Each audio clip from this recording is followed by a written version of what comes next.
video is on multiplying indices. So for the first question, we have x to the power of 4 times x to the power of 3. Now, for multiplying indices, we need to have the same base. And when we have the same base, which is the big number, then we just add the powers.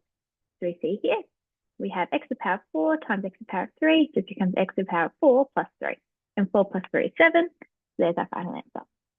This one here is the same idea. We just have a negative here. That doesn't make too much of a difference. So we've got the same base, which is y, and we just add these powers because we're timesing. We get 2 plus negative 4. Then we just tidy that up. So 2 plus negative 4, negative 2. So we end up with y to the power of negative 2. This one here is the same idea. Now, the only thing we don't quite see here is what the power is going to be on this w. Now, when we don't have a power written, the power is always 1. So I've just written that on here. So I have w to the power of negative 7 times w to the power of 1. And then we just add those powers together, because when we times an indices, we're adding the power. So negative 7 plus 1, which ends up being negative 6.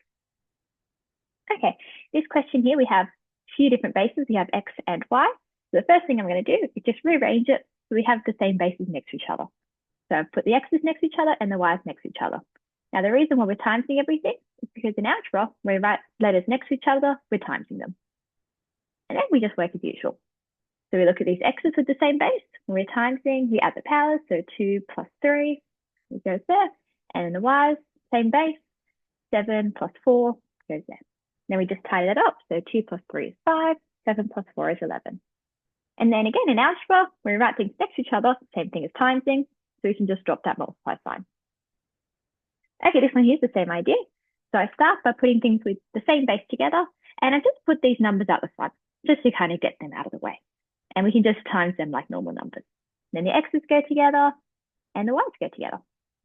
And then we go through like usual. So 7 times 3 we times like we just would times numbers. So 7 times 3 is 21. So that goes there. Now these both have base x, so we're just adding those powers together.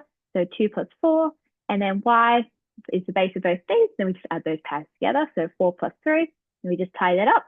So 21 is still there. 2 plus 4 is 6. 4 plus 3 is 7. And again, in algebra, we write things next to each other. We're timesing them, so we can just drop those multiplication signs. And there's our final answer. Okay, last question. Same idea, where we start by just writing things. So we have things with the same base in order. But before that, we just have this one extra step where there's no power written on this base. So we know when there's no power written, it's just a 1. So just rewritten the question with that little 1. Okay, and then we rewrite it so everything's kind of with the same bases together and just our regular numbers at the front. So 2 times 5 are regular numbers. Then we've got base A, base B, and base C. And then we go through and simplify. So 2 times 5 is 10. Then here we add these powers together because when we've got the same base, multiplying, we add the powers together. Same thing with B. We have 3 and then the 1, which you can see from here, there's the 1. We add those powers together and then C is the power of 4. Then we just tie that up a little bit. So 2 plus 4 is 6. 3 plus 1 is 4. And then the C to the power of 4 just stays by itself. And again, we write things next to each other now until we're timesing, so we can just drop those multiplication signs.